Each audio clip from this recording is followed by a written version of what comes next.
Welcome to Coruzant Technologies, home of the Digital Executive Podcast. Welcome to the Digital Executive. Today's guest is Kyle Robinson. Kyle Robinson is an entrepreneur with degrees in journalism, health communication, and gerontology.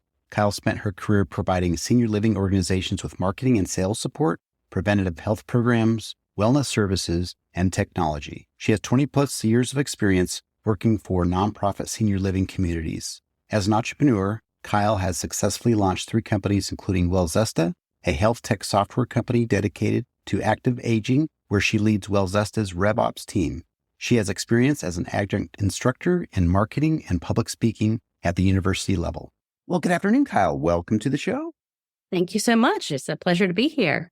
Absolutely. And Kyle, I appreciate you making the time. I know we all have to work around our crazy calendars, multiple calendars sometimes, to get together behind a mic on a podcast, but this is certainly the most favorite thing I love to do every single day.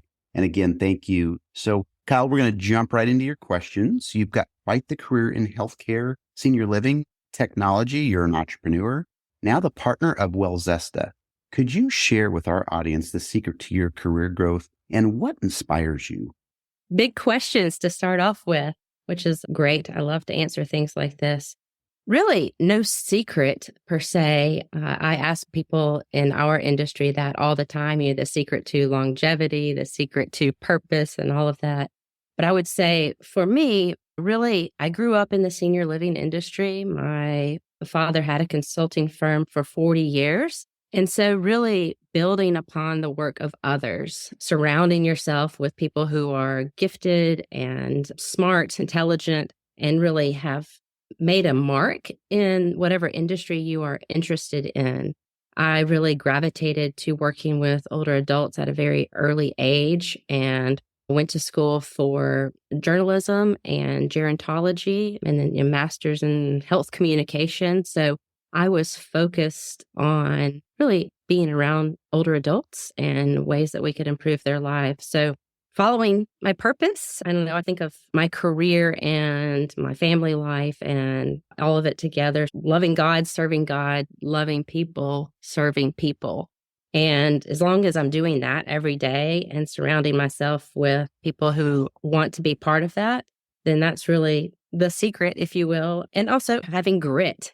Many of you have heard Angela Duckworth's TED Talk on grit. And I really think that that is just super meaningful in how you can grow a career is having tenacity and just going after it. And if you fall down, getting back up and continuing on that journey. And then the second part of what you asked was about inspiration. And no doubt about it, the senior living industry and the technology industry as they intersect really allow us to see and witness some amazing stories, testimonials from the people that we serve. So we work with people who are anywhere from 60 years old to our oldest user of our software is 104, I believe. So really seeing their lives positively impacted. And one person that particularly inspires me is actually my grandmother, Mimi. And I talk about her often in this industry. She will be 103 this month.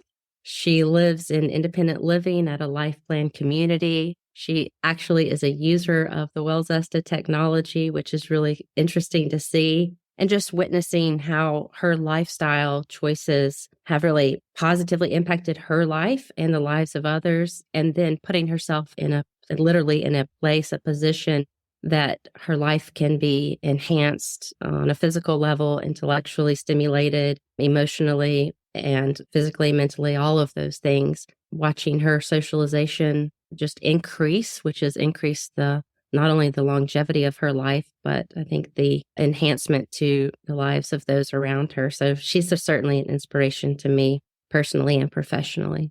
That's awesome. And you have a lot that I can tell you have your purpose, serving, like you said, serving God, serving people. But also, I love your story of your grandmother. That is amazing. 103 years old. I wish we all could live healthy to 100, but we can't always get there. But I think we can start if we can help each other. And again, people like you that are developing platforms like Wellzesta that actually help those that are aging in that community make themselves a better life.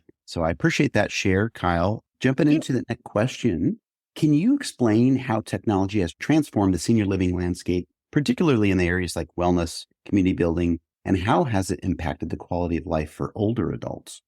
We have a saying that says that if you are empowered by technology, but people are always part of that. So, as a technology company, we are always looking for kind of high tech, high touch, because you can't leave the person part out of that.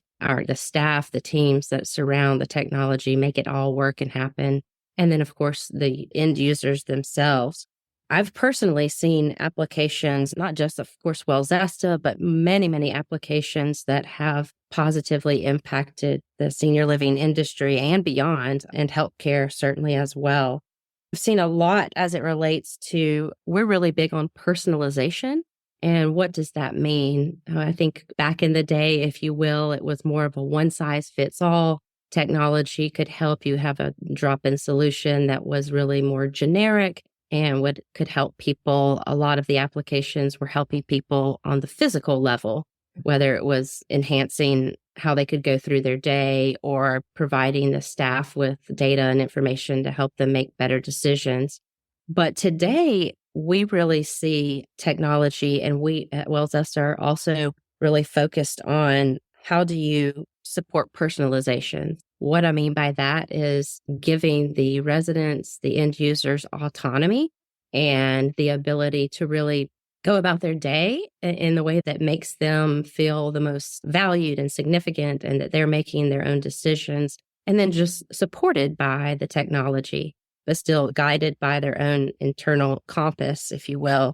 And that also supports scalability and growth, because people can do a lot, but they can't do it as much as at scale as technology can. So allowing you to have strong staff members and team members that then can be empowered through technology to touch more lives. And we've seen that over and over again.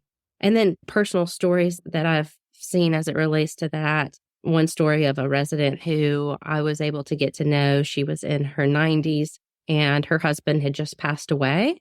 And she was using our platform to connect with others in a new way that she never had before. And so she would see through the application people attending certain events. She was able to, with one touch of a button, either text them or email them or call them very easily. And also by communicating with them, that she would say, let's meet for lunch, or let's go to this water aerobics class together, or Tai Chi class.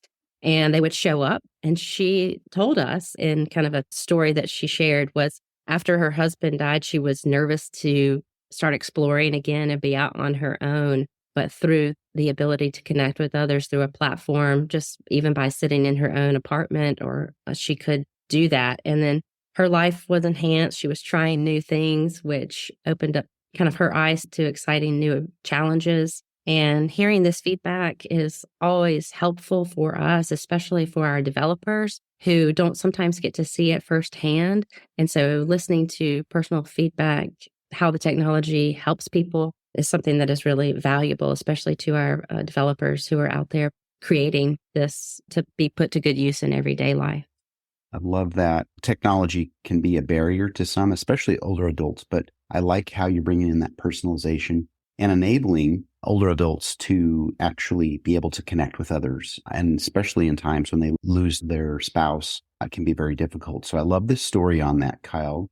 And Kyle, the next question I want to jump into is, how do you see the intersection of technology and senior living evolving in the next 5 to 10 years? One thing to keep in mind that's a little bit unique to the work that we do, at the average age, we have multiple products and platforms, but the one that we're probably most known for is Wellzesta Life, which is our resident engagement and wellness platform. And the average age of the end user for that platform is 84 years old.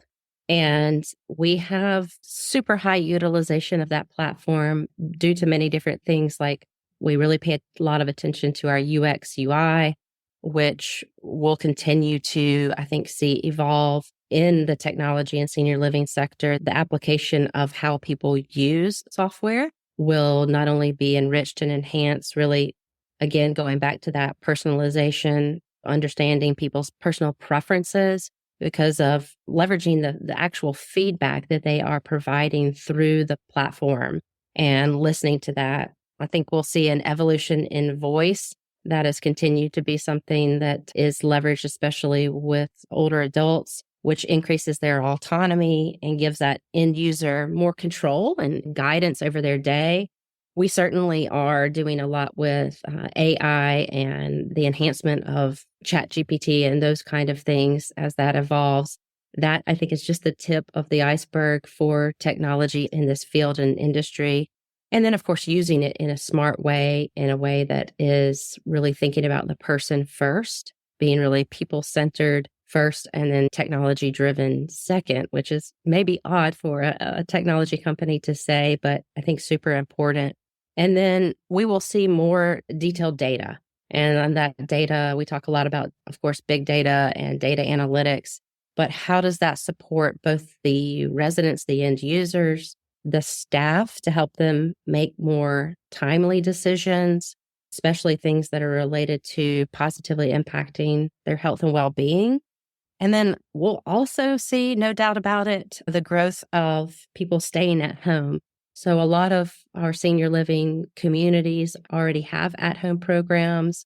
There are all different industries that are working on this, but technology certainly in the home, whether that's at a community in their home or literally at their own home, providing people with services that they can easily access through technology, through a platform, and the ability to communicate and talk to people that way. So it's more socialization.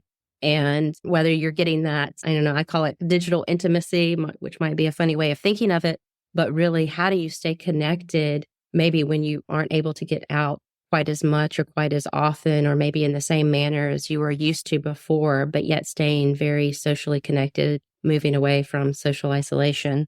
So I think we'll continue to see that evolve really in that intersection. I love that. And thank you for sharing that perspective. We talk about the oversaturation of social media and people being addicted to their smartphone, right? But in your particular case or your industry, it's actually a positive because you can, and again, I've not heard that, but social intimacy, that's amazing that you're doing that. And you did highlight the human connection first and technology second, technology enabled. And I really like that. So thank you again for sharing your perspectives, Kyle. Kyle, last question of the day. We ask everybody, doesn't matter if you're a technologist or not, like I am, but if you're leveraging any new or emerging tech in your tech stack, if not, that's fine. Maybe there's a cool tool or app you might share with our audience today. Absolutely. We are trying to always stay ahead of things, which is not the easiest thing to do, as technology, of course, is ever evolving and usually one of the most rapidly changing industries, if you will. But we have leveraged some things differently. 2 years ago, we moved from one cloud to, we actually are on GCP, Google's cloud. And that in itself has given our platform more scalability. And then also it gives you access to more tools, like all of their new AI tools, their AI suite from Google, BART, which is their Google's kind of chat bot. And that provides us just with a great deal more in addition to what we already have created for ourselves, having partnerships like that. We also have a partnership with an organization, an AI company called Invita, and we leverage their GPU on the Google Cloud, and that helps increase speed. And with increased speed, that really helps people feel comfortable in the platform to, as soon as they take an action, be able to, we have what we call event-driven architecture. So our API will publish an event. It says this just happened, and then it's routed to one or more cloud functions. And then that action occurs. And that's really where the AI happens, which we have seen very much positively impact not only organizations and the communities that we partner with and serve, but the end user themselves. And I think that will quickly continue to evolve and be something that we leverage, as well as something that I think will be leveraged in this industry as well. On a personal level, tooling, I'm a huge fan of, it's the new year, so a lot of people are thinking through this, but I'm a personal fan of tools and apps like the Calm app, which helps with sleep, as well as positive thinking and mindfulness. And really starting my day with that is important.